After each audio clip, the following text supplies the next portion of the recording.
여러분께서 지금 보고 계신 이것은 그린란드에서 발견되었습니다. 겉으로 보기에는 그냥 평범해 보이는 모래알갱이.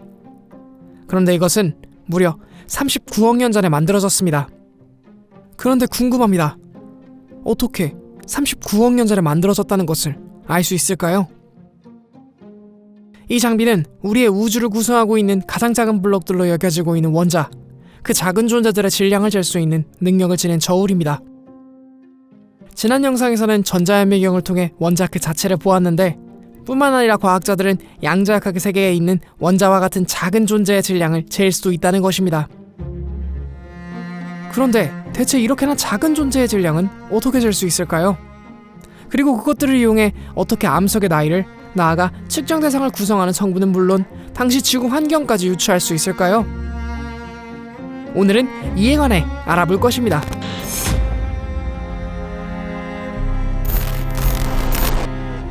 멘델레이프로 시작하여 모질리에 이르는 화학의 역사 속에서 인류는 우주를 이루는 원자들의 종류, 즉 원소를 각각의 성질과 특징에 따라 합리적으로 분류해냈습니다. 이들의 실내를 하나만 꼽아보죠. 원자 번호 6번인 탄소를 면밀히 보면 양성자 6개, 중성자 6개가 뭉쳐있는 원자 핵과 6개의 전자를 보유하고 있다는 것을 우리는 그동안 배운 화학의 지식을 통해 알고 있습니다. 그러나 실제로 자연에는 원소의 특성이 같은, 다시 말해 주기율표상에 같은 위치에 있기는 하지만 질량이 다른 원소들이 있습니다. 탄소의 경우에도 이와 같은 원소들이 있습니다. 이러한 원소들을 동위원소라고 부릅니다. 그런데 잠깐만요. 곰곰이 생각해보면 이것은 조금 이상합니다. 질량이 다른 탄소들이 있다는 것을 알았다는 것은, 다시 말해 탄소의 질량을 정확하게 쟀다는 것일 텐데요. 그런데 대체 어떻게 탄소 하나의 질량을 정확하게 잴 수 있을까요? 적어도 모질리의 이론이 완성될 20세기 초 당시에는 원자를 볼 수조차 없었을 텐데 말이죠. 그런데 몇몇 천재적인 직관을 지닌 과학자들은 직접 보지 않은 대상의 질량을 재는 방법을 고안했고 실현시켰습니다. 1897년 음극선 방전관을 연구하던 조셉 존 톰슨 경은 전하의 흐름을 만드는 본질에 관해 연구했습니다. 그러던 중 그는 강하게 전압을 건 두 대전판 사이에서 발생하는 발광하는 빛과 같은 존재에 대한 탐구를 이행했죠. 이렇게 만들어진 빛을 음극선이라고도 합니다. 이 음극선을 만드는 입자를 전류와 같은 전하의 흐름을 만드는 근원적인 원인이라고 생각했던 톰슨은 음극선을 대상으로 몇 가지 실험을 설계했습니다. 그는 음극선을 발생시키는 튜브 안에 전기장을 발생시키는 금속판을 두어보기도 하고 자석을 가져다 놓아 자기장을 걸어보기도 했습니다. 이 실험을 통해 그는 실제로 음극선이 전기와 자기의 영향을 받는다는 것을 검증해냈습니다. 그리고 음극선을 이루는 입자가 마이너스의 성질을 띈다는 것도 알았죠. 이에 그치지 않고 톰슨은 이 작고 가벼운 입자들의 전하당 질량비를 측정해내는 데에도 성공했습니다. 이와 같은 그의 공로는 노벨상으로 이어지게 되었죠. 그런데 원자의 질량을 재는 이야기를 하다가 갑자기 웬 톰슨 실험을 소개하는 것인지 궁금하실 것입니다. 그것은 바로 이 톰슨의 음극선 전압비 측정 실험이 원자와 같은 작은 입자들의 질량을 측정하는 방법의 가장 근원적인 아이디어를 제공했기 때문입니다. 우리 세상에 존재하는 모든 물질은 원자로 이루어졌습니다. 리처드 파인만이 모든 과학 지식이 파괴되고 문명을 재건해야 한다면 다음 세대에 가장 많은 정보를 넘길 가장 짧은 문장이 무엇일까에 대한 답으로 내놓은 지식인 만큼 아주 풍부한 과학적 통찰을 담고 있습니다. 원자는 다시 원자핵과 전자로 이루어져 있습니다. 앞서 실험을 설계한 톰슨의 제자였던 어니스트 러더퍼드가 알아낸 사실입니다. 둘은 전기적 인력에 의해 서로를 붙들고 있으며 같은 원리로 주변 원자들과 결합하는 힘을 만듭니다. 그런데 이들에게 어떤 물질, 조금 더 구체적으로는 이온을 쏘아줘서 원자에 충돌시키면 두 물질의 고유한 특성에 의해 전자가 떨어져 나오게 되거나 또는 붙게 되는 일이 일어납니다. 이렇게 되면 원자는 새로운 이온이 되면서 본래 존재하던 물질에서 분리됨과 동시에 전기적 성질을 띠게 됩니다. 이렇게 만들어진 이온을 때려 만들어진 이온이라는 의미에서 2차 이온이라고 부릅니다. 그리고 우리는 톰슨의 아이디어를 활용해 어떤 물질을 일단 이온으로 만들 수 있다면 그 물질의 질량을 알아내는 것이 가능합니다. 역사적 순으로 알아보자면 이온의 질량을 분석하는 방법으로는 총 3가지의 아이디어들이 순차적으로 등장했습니다. 각각 자기장을 이용한 방식, 사중극자를 이용한 방식, 그리고 생성된 이온이 검출기에 도달하는 시간의 차이를 이용한 방식들이 바로 그 아이디어들입니다. 가장 먼저 등장한 것은 자기장을 이용한 방식이었습니다. 일반적으로 에너지를 가해줘요. 충돌에 의해서 에너지가 가해주면 이렇게 5000볼트나 10,000볼트를 걸어주면 그때부터 날아가기 시작해요. 예전에는 시간을 검출하는 성능이 안 나오니까 어떻게 하면 이걸 측정할까 고민을 하다가 여기에 자기장을 걸어준 거예요. 이 자기장을 걸어주면 이렇게 가벼운 거랑 무거운 거랑 날아가는 궤적이 달라져요. 그래서 검출기를 예전에 이렇게 하나를 갖다 놓은 거예요. 그러면 내가 원하는 것만 검출기에 들어오는 거죠. 미국의 물리학자 알프레드 니어에 의해 1940년경 본격적으로 등장한 이 방식은 자기장을 이용했기 때문에 자기 섹터형 질량 분석기라는 이름을 가지게 되었습니다. 전기적 성질을 띠는 입자, 즉 하전 입자가 자기장 안에서 움직이게 되면 자기장으로부터 힘을 받습니다. 핸드릭 로런츠에 의해 알려졌기 때문에 이 힘을 로런츠 힘이라고 부릅니다. MS 심즈는 이 로런츠 힘을 활용해 이온의 질량을 간접적으로 측정하는 원리를 가지고 있습니다. 자기장이 형성된 공간 사이로 이온과 같은 하전 입자가 지나가게 되면 입자는 이동하는 궤적과 수직한 방향으로 힘을 받게 됩니다. 이동 방향과 수직한 힘을 받으면 입자의 경로는 휘어지게 되죠.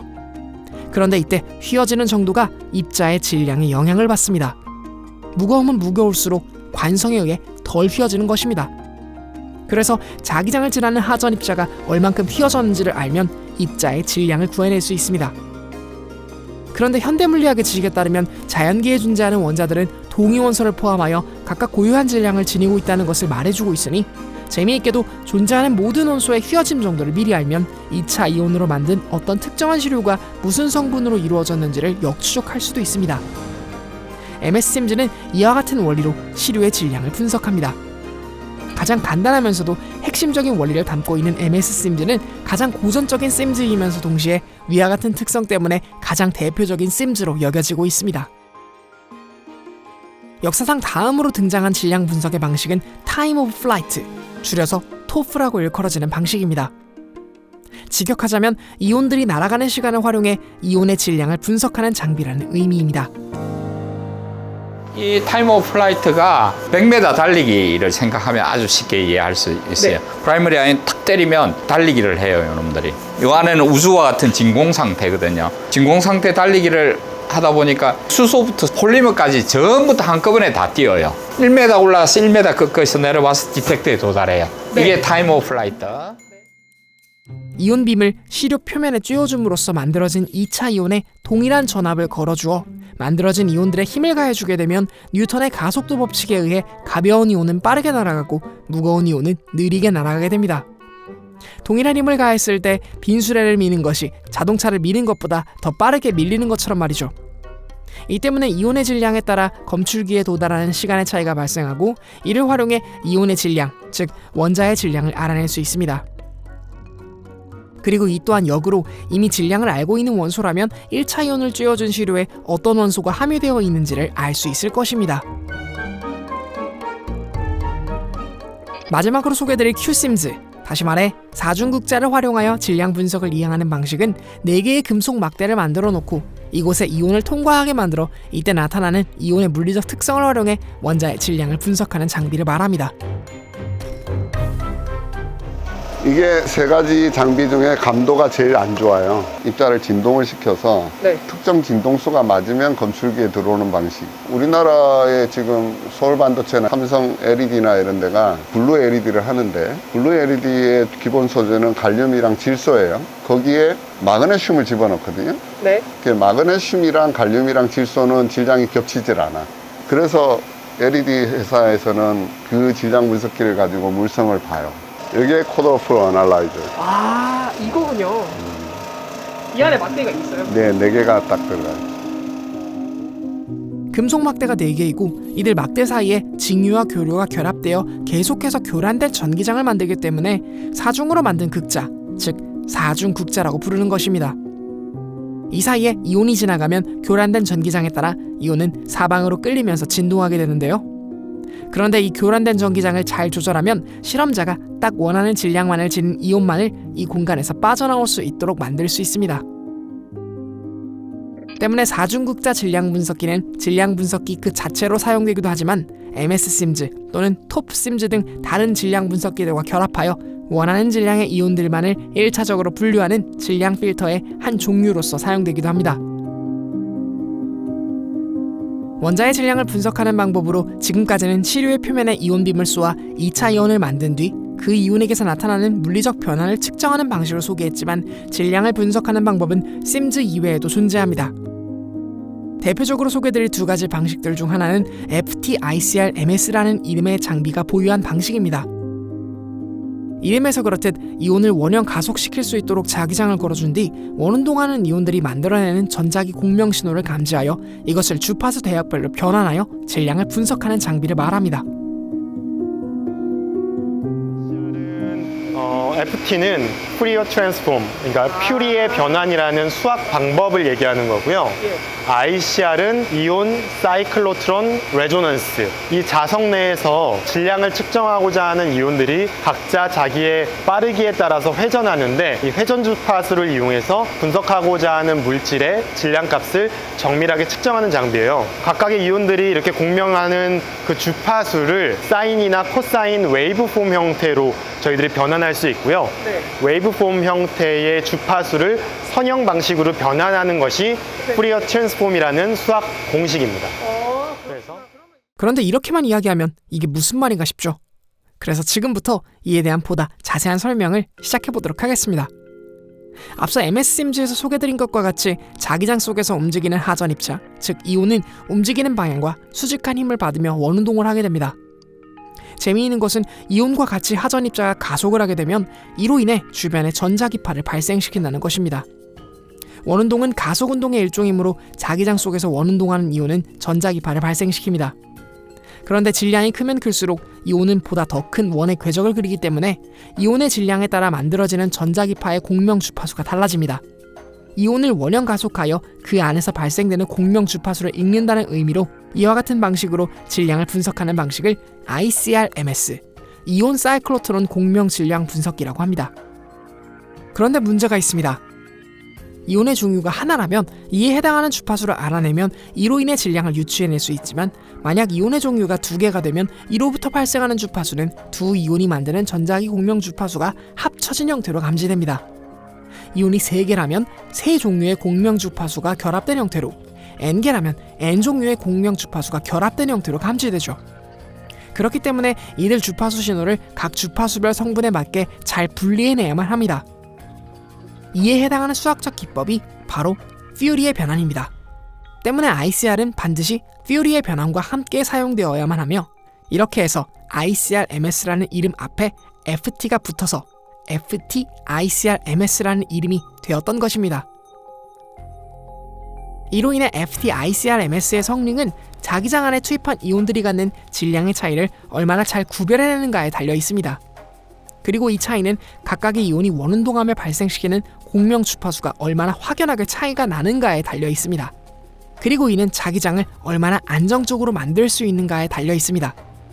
자기장의 세기가 강하면 강할수록 자기장이 안정적으로 형성되기 때문에 대부분의 FT-ICR은 고자기장 환경을 어떻게 구현하는지가 성능의 가장 큰 요인으로 작용하게 됩니다. 그러나 무작정 자기장을 키운다면 장비 운용에 여러 문제점이 발생할 수 있기 때문에 현재까지의 과학기술로는 21테슬라 수준의 자기장을 구현할 수 있는 것이 한계이죠. 다음으로 FT-ICR과 얼핏 보면 굉장히 닮았으나 자기장 대신 정전기적 인력을 사용하여 주파수를 측정하는 방식으로 이루어진 올비트랩 방식의 질량 분석기가 있습니다. 올비트랩이라는 이름에서 알 수 있듯 이 장비는 이온들이 궤도 운동을 할 수 있도록 트랩을 만들어 이 트랩 안을 주기 운동하는 이온에서 만들어지는 신호를 활용해 질량을 분석하는 장비입니다. 오비트랩이라고 하는 분석기예요. 이 아날라이저에서는 아주 이온들을 훨씬 더 분해능이 좋게 해요. 타임 오브 플라이트 같은 경우에는 분해능이 한 10,000 정도가 나오면 오비트랩 아날라이저를 쓰면 분해능이 24만, 24배 이상으로 이렇게 좋아집니다. 원리적으로 플러스 이온과 마이너스로 대전된 물체는 서로 끌어당깁니다. 질량이 있는 물체끼리 중력으로 당기든 말이죠. 그런데 지구가 중력으로 달을 당기고 있어도 달은 지구에 떨어지지 않고 궤도 운동을 하고 있습니다. 이것은 중력 방향과 수직한 방향으로 달이 움직이기 때문인데요. 중력에 의해 달이 지구 주위를 궤도 운동하듯 마이너스로 대전된 중앙에 위치한 막대 주변으로 플러스 이온이 궤도 운동할 수 있도록 막대와 수직한 방향으로 플러스 이온을 넣어주는 것이 오비트랩의 핵심적인 원리입니다. 그러면 플러스 이온은 마이너스로 대전된 막대 주변을 궤도 운동하겠죠.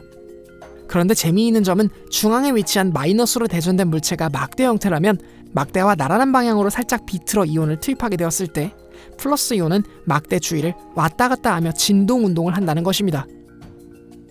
이 영상은 우주에서 정전기로 대전된 펜 위에 물방울을 가져다 놓았을 때 물방울이 펜 위에서 궤도 운동하는 모습을 보여주는 실험 영상입니다.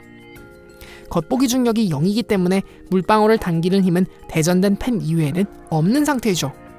물방울이 투입될 때 조금이라도 대각선 방향으로 투입됐다면 대전된 펜 주변으로 원운동하는 것이 아닌 막대기를 중심으로 앞뒤로 왔다 갔다 하며 진동하는 모습을 보인다는 걸 영상을 통해 확인해 볼 수 있습니다. 올비트랩 질량 분석기는 바로 이때 발생하는 주파수를 분석하여 질량을 분석할 수 있도록 만들어졌습니다. FTICR에서와 마찬가지로 수많은 다양한 이온들을 동시에 놓고 이들이 한 번에 만드는 복합된 신호를 퓨리의 변환을 이용해서 분리해야 하는 것은 이와 같은 방식의 기본 원리죠. FTICR이 큰 자기장을 요구해 장비 유지와 보수의 비용이 큰 반면 비교적 저렴하게 올비트랩은 FTICR과 같은 정밀한 분해능을 보유할 수 있습니다. 물론 FTICR보다는 조금 성능이 떨어지지만 말이죠. 때문에 올비트랩은 기본적으로 좀 더 세밀한 분석을 원하는 어떤 커다란 분자량의 이온을 각 구성 이온들로 세밀하게 쪼개어 분석하는 데 용이합니다. 그래서 이에 해당하는 기능들을 구현할 수 있는 장비들과 함께 결합되어 사용되곤 하죠. 이를 통해 단점은 보완하고 정밀도는 높일 수 있는 새로운 분석 장비로 구성할 수 있는 것입니다. 한국기초과학지원연구원은 이와 같은 고민들이 잘 적용된 질량 분석기 선도 연구 장비를 보유하고 있습니다. 각각의 특징에 따라 제각각의 연구 분야에 활용되고 있죠. 가장 먼저 소개드릴 장비는 나노심즈입니다. 다른 질량 분석 장비는 그냥 덩어리체로 측정을 한다면 얘는 그 입자 하나하나에 어디 가서 반응을 했고 어떻게 분포하는지를 실제로 보는 거죠. 이렇게 생겼어요. 요게 상판, 요게 하판. 자석이 두 개가 이렇게 돼 있는 거예요. 아, 요게 지금 상판이고 요 아래가 지금 하판인 거예요? 입자가 이렇게 오면 자기장에 의해서 이제 휘게 되는 거예요. 이렇게. 이걸 보시면 이온빔이 이렇게 날아서 이렇게 들어갔다가 충돌에 의해서 여기서 이온이 생성이 되는 거예요. 그러면 생성된 이온이 이렇게 날아서 이렇게 와서 자기장에 의해서 이렇게 분리가 되는 거예요. 자기장을 쓰는 질량 분석기의 가장 큰 장점이 정밀도가 좋아요. 정밀도요? 다른 장비에 비해서. 그래서 내가 원하는 정밀도만큼을 구현해낼 수 있냐 없냐가 되게 중요한데 이 장비는 그런 정밀도를 구현할 수 있는 장점입니다. 그렇군요. 정밀도가 아주 중요하다 보니까 이 장비를 타겟으로 기초과학 연구하고 응용 연구하는데 활용이 되고 있다고 보시면 됩니다. 그렇군요. 나노심즈는 시료에 가한한 이온빔이 아주 미세하고 작은 심즈를 말합니다. 시료에서 발생하는 2차 이온을 나노스케일의 아주 작은 점 단위로 만들 수 있다는 것은 그 작은 점에 분포하는 다양한 원자들의 성분을 알 수 있다는 것을 의미하기도 합니다. 마치 작은 탐침으로 시료를 훑어 이미지를 만드는 현미경처럼 시료에 분포하는 질량 성분에 따른 이미지를 만들 수 있다는 것입니다. 이를 이용해 그 어떤 질량 분석기보다도 작은 시료를 정밀하게 분석해내는 데에 이 나노심즈는 탁월하게 사용될 수 있습니다. 이게 이제 우리 휴대폰에 들어가는 양극 활물질이거든요. 우리나라가 활물질 잘 만들잖아요. 네. 활물질을 뭘로 하면 만드는지는 다 알아요. 근데 성능을 더 오랫동안 유지될 수 있도록, 그러니까 휴대폰 충전했는데 처음에는 성능이 나오다가 한 일주일 뒤에 충전해도 뭐 1시간, 2시간밖에 못 쓰면 기분 좋지 못하잖아요. 그러니까 우리 에너지 해설이나 이런 데 SK 이노베이션 같은 데서 이 양극 활물질 입자 안에다가 불순물을 집어넣어요. 그 구조를 유지시키기 위해서. 그 함량 또한 0.001%밖에 안 돼. 그러니까 그 미량의 원소가 제대로 들어갔는지 어디에 들어가 있는지 그런 걸 분석할 때 네. 이 장비가 쓰입니다. 아, 그렇군요. 2차전지 활물질 찍은 거 자체도 우리 연구소가 처음입니다. 아, 이거 찍은 게 KBS에 처음이에요? 그렇죠. 오. 그동안은 그냥 전자현미경 가지고 모양만 봤는데 네. 여기서는 이제 모양이 중요한 게 아니라 내가 여기에 내가 원하는 불순물이 어떻게 들어갔는지를 확인할 방법이 그동안 없었던 거죠. 아, 근데 네. 그런 것들을 여기서 찍어내면서 연구 결과가 많이 나오고 이제 제품 특성이 많이 좋아진 거죠. 이로 인해 배터리의 핵심 부품인 양극 활물질의 원소 분포 분석, 고강도 합금의 표면 산화막의 분포가 어떻게 형성되는지를 보는 분석, 초내열 합금의 극히 미미한 균열 안에 어떤 일이 일어나는지에 관한 분석 등 미세 구조의 질량 분석 연구에 다방면으로 활용되고 있습니다. 그러나 아무리 연구 장비가 좋다고 한들 장비를 운용하는 연구자의 역량이 부족하다면 좋은 연구 성과가 나오기란 쉽지 않습니다. 소개드린 양극 활물질 분석 등 우리나라의 배터리를 주도하는 산업계에서 KBSI의 연구를 의뢰한다는 것은 비단 선도 연구 장비의 능력뿐만이 아닌 이를 운용하는 연구자에 대한 신뢰도 바탕이 되는 것입니다. 다음으로 만날 MS 심즈는 쉬림프라는 이름의 질량 분석기입니다. 이 장비인가요? 네, 이 장비가 고분해 능 2차 이온 질량 분석기라는 장비입니다. 센시티브 하이 레졸루션 아이온 마이크로 프로브라고 예. 흔히 약자로 슈림프라고 부르기도 하는데요. 새우네요. 네. 위에서 이렇게 내려다보면 등이 굽어져 있는 네. 이렇게 새우처럼 보이기도 해서 이 장비를 만드신 분들이 그 이름을 그렇게 정했다고 알려져 있습니다. 아, 그렇군요. 이 장비는 우라늄과 납의 동위원소를 분석할 수 있는 장비입니다. 우라늄은 불안정하여서 반감기를 가지고 붕괴를 하는데요. 우라늄이 납으로 변하는 반감기가 44억 7천만 년과 7억 800만 년의 두 가지 붕괴를 해요. 예. 그러면 이 장비를 이용해서 현재 남아있는 우라늄과 새로 생긴 납의 비율을 정확하게 저희가 측정을 한다면 반감기는 이미 정확하게 알려져 있기 때문에 저희가 그 암석이 언제 생겼는지를 측정할 수 있는 것이죠. 그렇군요. 네, 저희가 암석의 연대 측정을 사용할 때 네. 특별히 사용하는 광물이 별도로 있어요. 굉장히 흔하게 많은 암석들에서 발견되는 광물인데요. 광물의 이름은 저우콘이라고 하는 광물입니다. ZrSiO4라는 화학식을 가지는 광물. 아, 저콘이라고 불러요? 네, 저우콘 혹은 지르콘이라고 부릅니다. 지르콘. 지금 여기 크리스탈 구조로 생긴 이 녀석인가요? 맞아요. 오. 이게 0.2mm 정도 되는 길이이고요. 쌀 한 톨에 예. 한 2만 분의 1 정도의 부피를 가지고 있습니다. 굉장히 작네요. 네, 전통적인 방법으로 우라늄과 납의 동위원소를 측정하는 방법은 네. 광물을 통째로 녹여가지고 분석하는 방법이었어요. 네. 그게 1950년대 이후에 또 지금까지도 계속 사용되고 있는 방법인데 여러분들이 오늘 보시게 된 이 슈림프라고 하는 장비는 광물을 녹이지 않고 네. 아주 작은 마이크로빔을 이용해서 이 광물의 표면을 직접 때려줍니다. 아, 네. 그러면 그때 튀어나오는 우라늄, 예. 그때 튀어나오는 납을 이 장비 내에서 정확하게 측정을 해서 네. 연대 측정을 할 수 있는 아주 최첨단 연구 장비라고 할 수 있죠. 국내 최초의 고분해능 2차 이온 질량 분석기 쉬림프는 Sensitive High Resolution Ion Microprobe의 약어로서 직역하자면 아주 작은 점에 잘 쬐어진 이온들이 만든 2차 이온을 통해 정밀하고 고감도로 질량을 분석하는 장비라는 의미를 지니고 있습니다. 이온빔을 시료 표면의 미세한 영역에 쪼여 이로부터 발생하는 2차 이온을 고감도로 정밀하게 알 수 있다면 적은 암석 시료만으로도 연대를 측정할 수 있을 뿐만 아니라 하나의 암석의 각 부분에 따른 생성 시기를 알아낼 수도 있습니다.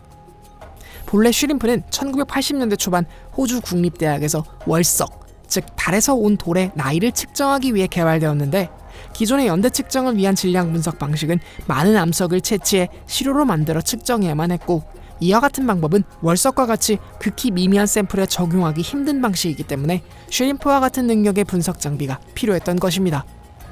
이러한 이유에서 쉬림프는 우라늄에서 토륨, 납으로 이어지는 연대 측정에 최적화되어 있으며 이로 인해 이 장비는 지질학에서의 주요 연구 분야인 암석의 지질 연대 측정 그리고 미량 동위원소 표면 분석 연구에 활용되고 있습니다.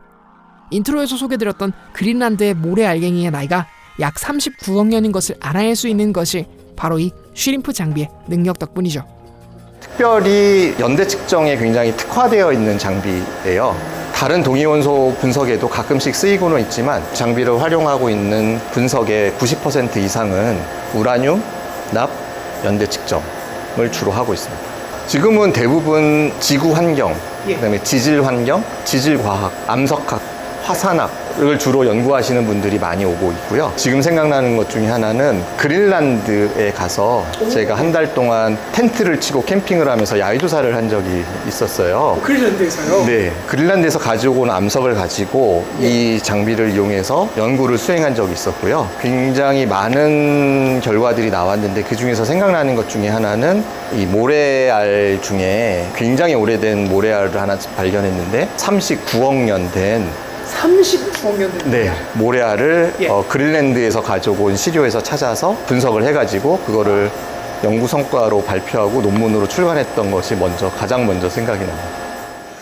슈림프의 막강한 성능이 좋은 성과를 낼 수 있으려면 이와 같이 연구자의 능동적인 연구 주제 선정, 그리고 연구 능력이 좌우되어야만 합니다. 이러한 이유에서 선도 연구 장비를 누가 운용하는가가 연구 과정에 있어서 매우 중요한 요인이 되는 것입니다. MS 심즈 계열에서 마지막으로 보여드릴 실험 장비는 IMS 1300HR이라는 이름의 장비입니다. 저희 쪽에서 있는 장비는 동위원소 중에서 시료 표면의 동위원소를 측정을 하는 겁니다. 그래서 보통 동위원소를 분석을 할 때 전체 시료를 녹여서 분석을 하는 것들을 그동안 많이 했었는데 최근 들어서는 이제 미세한 영역을 보려고 하는 게 사람들의 호기심이 많잖아요. 그래서 어떠한 미세한 영역에 대한 동위원소 분석을 하기 위해서 하는 표면 분석 장비입니다. 좀 전에 보셨던 슈림프하고 거의 비슷하게 그런 동위원소를 측정할 수 있는 장비인데, 그래서 예를 들어서 우리가 어떤 한 돌을 가지고 있는다고 할 때 슈림프를 이용을 하면 이 돌이 언제 만들어졌는지를 알 수가 있지만 이 장비를 이용을 하면 이 돌의 원래 물질이 어디였는지, 그래서 지각에서 주로 만들어졌는지 아니면 멘틀에서 만들어진 물질들이 올라와서 지각에서 어떤 또 다른 프로세스를 겪어서 만들어졌는지 그런 것들에 대한 정보를 줄 수가 있고, 주로 그래서 동위원소 분석은 재료나 생물 그런 쪽보다는 지구환경 물질에 대한 여러 가지 정보를 주는데 활용을 하고 있습니다. 이 장비 역시 마이크로프로브 기술을 이용해 미량의 시료에 대한 동위원소 분포를 확인할 수 있는데요. 슈림프는 납, 우라늄 기반의 연대 측정이 특화되어 있다면 이 IMS 1300HR은 보다 더 넓은 스펙트럼의 원소들의 동위원소를 측정하는 데 활용되고 있습니다. 최근에 하는 것들 중에 하나는 이게 이제 동위원소가 특히 이제 수소나 산소나 그런 것들은 빗물과 관련이 되거든요. 그래서 지금으로부터 뭐 몇만 년, 몇십만 년 전에 그 빗물의 동위원소 조성이라든지 그런 것들을 알게 되면 과거 기후에 대한 그 기록을 알 수가 있습니다. 그래서 우리가 흔히 많이 보는 종유석 같은 거 있잖아요. 종유석들이 이제 1년에 몇 미리씩 자란다라고 되어 있는데, 자라는 종유석들을 촘촘하게 분석을 하게 되면 그 다음에 그 종유석의 어느 한 부분에 대한 나이를 알게 되면 그 종유석이 생성될 당시에 빗물의 조성은 주로 이제 온도하고 관련이 되기 때문에 기후 변화에 대한 기록을 알 수가 있죠. 예전에는 그것들을 이제 듬성듬성하게 분석을 했기 때문에 빙하기라든지 그런 것들에 대한 정보를 러프하게 알 수 있었는데 이건 표면 분석 장비이기 때문에 훨씬 더 촘촘하게 할 수 있거든요. 그래서 예를 들어서 2년 간격으로 2년 간격, 약 20만 년 전에 2년 간격으로 온도 변화가 어떻게 있었었다. 뭐 그런 것들에 대한 정보를 알 수가 있어요. 그 다음에 또 그 당시에 그 동굴이 만들어졌다든지 그 위치에 이제 그 위에 그 식물들이 있을 거 아니에요. 근데 이게 건조한 기후였다든지 비가 많은 기후였다든지 그런 것들에 대한 정보를 줄 수 있기 때문에 그 연대 측정과 기후 변화 그런 것에 대한 것들을 알 수가 있고요. 또 이 장비를 활용하면 수소에서부터 우라늄까지 거의 모든 원소의 동위원소 분석을 이행하는 것이 가능하다는 장점이 있으며, 주로 광물 내의 아주 작은 양의 원소 및 동위원소를 분석하여 광물의 형성 시기의 환경을 유추하는 것은 물론 모든 질량 분석기들이 그러하듯 첨단 재료들의 표면 분석, 나아가 생물 시료 내의 미량 동위원소 분석 또한 이행할 수 있습니다. 이러한 막강한 성능 덕분에 이러한 연구도 가능하죠. 그 다음에 최근에 제가 하나 한 것 중에는, 지난주에 한 것 중에 하나는 좀 재밌는 거였는데, 제주도에서 이제 거북이가 사는데 바다 거북, 바다 거북이 등에 조개가 살아요. 근데 이제 이 조개가 이제 점점 자랄 거 아니에요. 그래서 거북이가 돌아다니는 경로에 따라서 그 조개들이 자라게 되고 바닷물의 동위원소가 위치에 따라서 좀 달라요. 와, 그렇군요. 조개도 이렇게 나이테처럼 자라기 때문에 바다 거북의 이동 경로를 추적하는 거군요. 뭐 성분을 분석해서. 동위원소 조성을 재서. 와, 그런 연구가 가능하군요. 이석 있잖아요. 물고기들도 이석들이 자라거든요. 그래서 물고기의 이석을 연구를 하게 되면 얘가 어디로 왔다 갔다 했는지, 뱀장어가 사람들이 이제 많이들 먹는데 뱀장어가 어디서 알을 낳는지는 모릅니다. 그러니까 우리가 이렇게 강에서 이렇게 뱀장어 새끼를 잡아와가지고 그걸 양식을 하거든요. 네. 그래서 키워서 먹는 건데 네. 이 새끼가 어디서 나오지는 몰라요. 예. 태평양 어디 한 군데서 모여서 알을 낳고 걔네들이 이제 올라온다라는 거고 알려져 있는데 네. 이렇게 이동 경로 같은 걸 알 수가 있죠. 그러니까 생태학자들도 잘 모르고 있는 거라는 말씀이시죠? 아직 뱀장어가 어디에 서식하는지를. 대충 어디쯤인다고는 아는데 예. 정확한 걸 잘 몰라요. 아, 그래요? 예, 그러니까 이제 그런 것들에 대한 정보를 찾을 수가 있습니다. 대표적인 연구 사례로서 최근 이슈가 되고 있는 기후변화의 기록을 보존하고 있는 천연의 기록물인 종유석과 같은 동물 생성물의 동위원소를 분석함으로써 과거로부터 오늘날까지의 기후환경을 유추하는 연구로 사용되기도, 또 거북이의 등에 서식하는 조개 껍질에 존재하는 산소 동위원소를 분석함을 통해 거북이의 생애 중이 동안의 이동 경로를 추적하는 연구, 나아가 뱀장어 귀의 이석을 통해 동위원소를 분석함으로써 뱀장어의 서식지를 찾는 연구 등 연구자의 역량에 따라 그 범용성을 무한히 확장할 수 있는 다양한 연구에 활용될 수 있는 장비임을 확인해 볼 수 있었습니다. 이와 같은 재치 있는 연구를 성공적으로 수행하기 위해서는 누구보다도 장비에 관해 정확하고 심도 있는 운용 능력을 보유해야만 할 것입니다. KBSI 선도 연구 장비를 운영하고 있는 연구자분들의 능력이 중요한 이유입니다. 다음으로 FT-ICR MS 방식, 그리고 올빗 트랩 방식이 적용된 선도 연구 장비도 찾아볼 수 있었습니다. 이 장비가 우리 KBSI에서 보유하고 있는 대형 선도 연구 장비 중에 하나고요. 초고분해능 FT-ICR 질량 분석기라고 부르는 장비입니다. 15T는 15 테슬라의 약자입니다. 많이들 이제 뭐 전기차의 테슬라 브랜드를 아실 텐데요. 원래는 테슬라는 자석의 자기장의 세기를 나타내는 단위예요. 15 테슬라라는 큰 자기장의 세기를 갖는 초전도 자석이 여기에 설치되어 있고요. 15 테슬라급의 자석을 가지고 있는 장비는 2007년에 우리 기초과학지원연구원에서 세계 최초로 설치했습니다. 현재는 이거보다 좀 더 큰 자석을 설치하고 있는 장비들도 많이 있는데요. 지금 이 초고분해능 FT-ICR 질량 분석기는 소수점 6개짜리까지 정확하게 측정할 수 있습니다. 이유는 전기장 내에서 미묘한 질량값의 차이를 일반적인 질량 분석기 안에서는 자세하게 구별할 수가 없거든요. 그런데 초전도 자석의 가장 중앙에서는 그 전자기장이 굉장히 안정적으로 이루어져 있어서 질량의 미묘한 차이로 인해서 발생되는 주파수의 미묘한 속도 차이를 구별할 수가 있어요. 그렇기 때문에 이 장비에서는 소수점 5개짜리 혹은 6개짜리까지의 미묘한 차이를 갖는 질량의 차이를 구별해서 읽어줄 수 있는 장비입니다. 앞서 설명드렸던 것처럼 FT-ICR MS의 성능을 결정하는 가장 중요한 요인은 얼마나 큰 자기장을 시료에 가해줄 수 있는가로 생각해 볼 수 있습니다. 소개드린 15테슬라 FT-ICR MS는 지구 표면에서 느낄 수 있는 지구 자기장의 약 30만 배에 달하는 자기장을 분석하고자 하는 시료에 가해줄 수 있습니다. 이렇게 되면 기계가 질량을 구분해내는 능력이 비유하자면 마치 약 300톤의 모래알 안에 섞여있는 1kg의 흑설탕을 정확하게 찾아낼 수 있을 만큼으로 극대화되게 됩니다. 게다가 이 장비는 특별하게도 국내 기술로 자체 제작된 질량 분석기라는 점에서 큰 의의를 지니기도 합니다. 이 장비는 2차 이온을 형성하는 방식과 다르게 액체 형태로 추출된 이온을 주입하거나 또는 액체 크로마토그래피를 활용해 미리 분리한 시료를 장비에 투입하는 시스템을 가지고 있습니다. 실제 시료 주입이나 분석은 이 장비를 통해서 이루어지고 있습니다. 이 장비? 네, 실제 질량 분석기 시료 주입하는 부분이고요. 네. 시료는 다양한 형태로 주입을 할 수 있는데요. 보시는 것처럼 주사기에 넣어서 저희가 분석을 할 수 있습니다. 시료 안에 하나에서 10개 정도의 성분이 들어가 있는 것이 아니라 보통은 수백 개, 수천 개의 복잡한 물질들이 혼합되어 있는 경우들도 있거든요. 그럴 경우에는 액체 크로마토그래피라는 장치를 이용해서 분리를 해주고 필요한 경우에는 이 장치를 연결해서 분석을 하게 됩니다. 그러면 저 액체 크로마토그래피를 통해서 분리된 성분들이 하나하나 질량 분석기 안으로 들어가서 질량값이 측정이 되게 됩니다.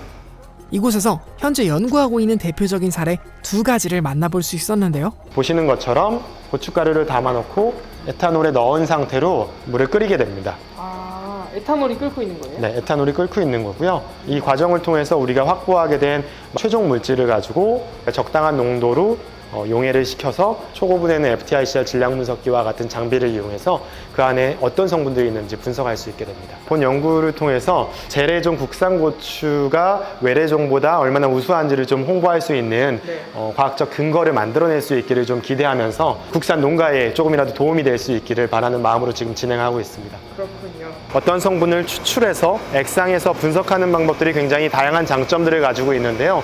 예를 들면 미세먼지 성분들을 분석할 수 있습니다. 요즘에 고농도 초미세먼지가 환경 오염 물질로서 굉장히 우리의 건강을 해치는 물질인데요.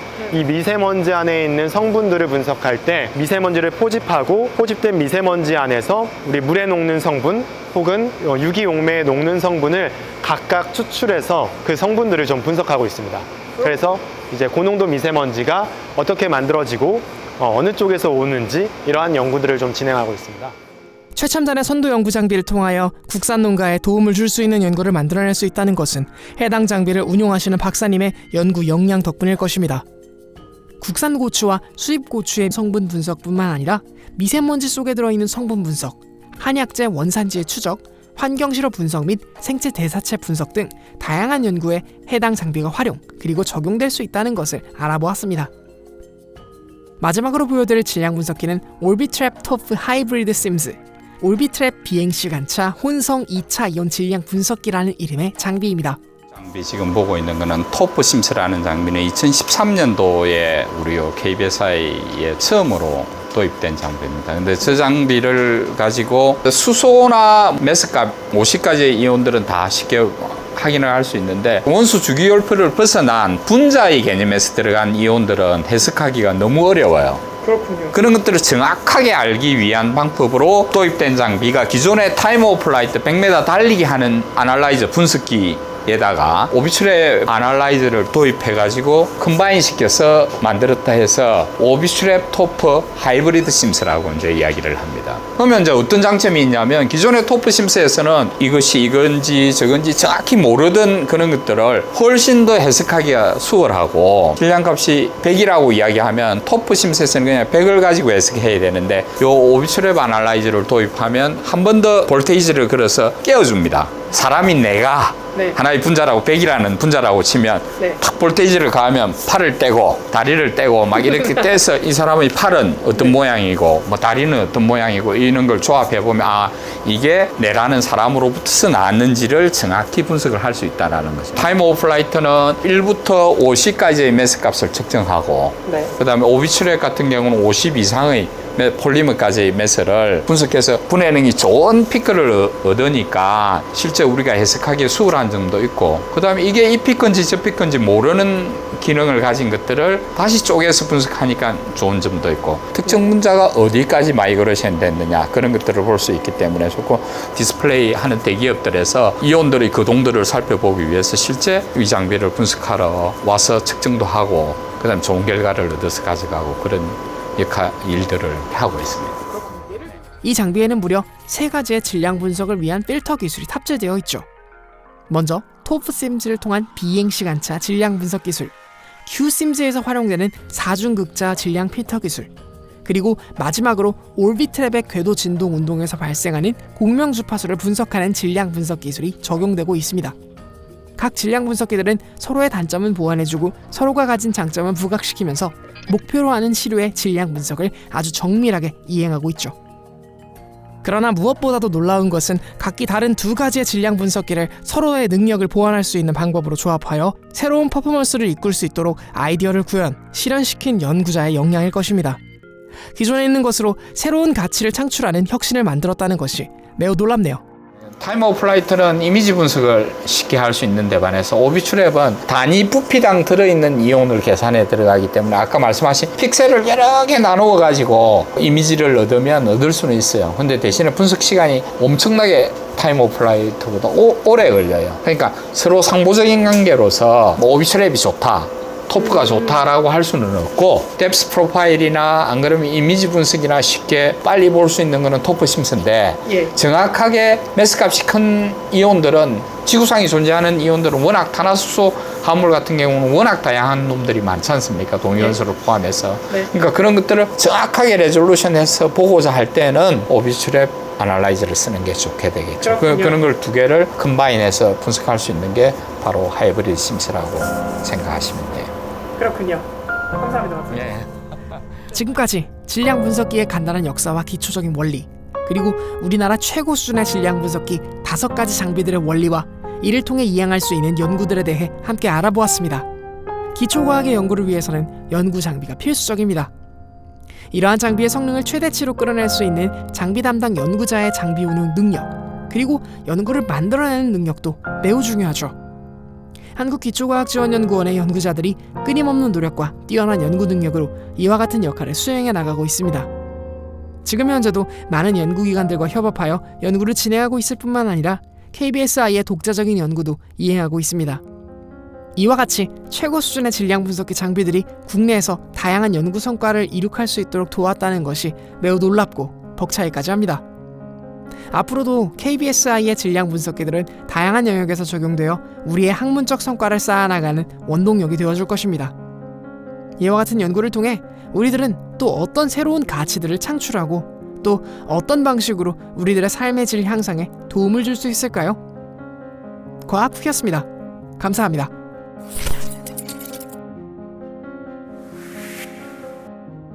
영상 유익하셨나요? 오늘도 제 채널을 통해 여러분의 과학적 안목에 작은 도움이 되었길 바랍니다. 제 채널은 여러분들의 영상 몰입을 위해 메인 영상이 진행되는 동안에는 광고가 노출되지 않도록 임의로 설정하고 있습니다.